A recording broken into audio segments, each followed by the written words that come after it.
Mapping ancient history thinking face. Historians and geographers both agree that incredible map of Pangea with modern-day borders. Driving from Maine to Morocco, face with monocle. Map of supercontinent Pangea with political boundaries shows America nestled up against North Africa.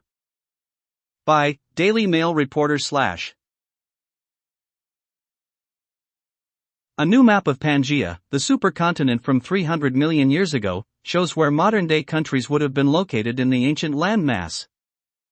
The east coast of the United States would have bordered North Africa while America's Gulf Coast was nestled against Cuba, according to the graphic representation that outlines the political borders of nation-states.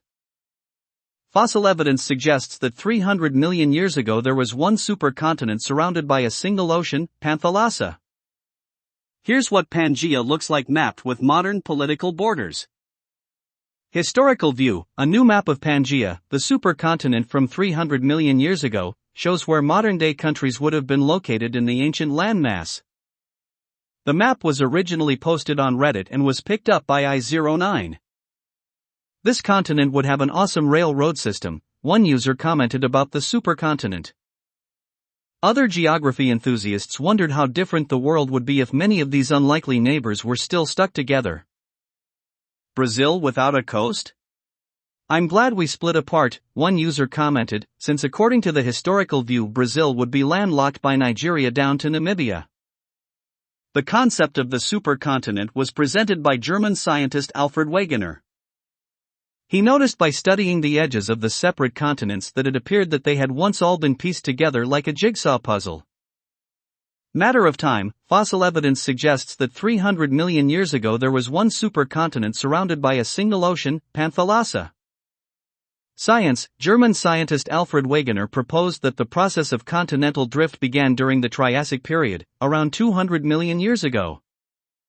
The landmass, he called or continent, separated into individual pieces as part of a process called continental drift. In 1912, he presented his theory of continental drift, but the concept was shot down by his academic colleagues. His work was not widely accepted until the 1950s. Wegener proposed that the process of continental drift began during the Triassic period, around 200 million years ago, when Pangea began to separate. The breakups occurred during a series of phases until separate continents were formed. New York. Read more. Here's what Pangea looks like mapped with modern political borders. When you could walk from New York to Morocco.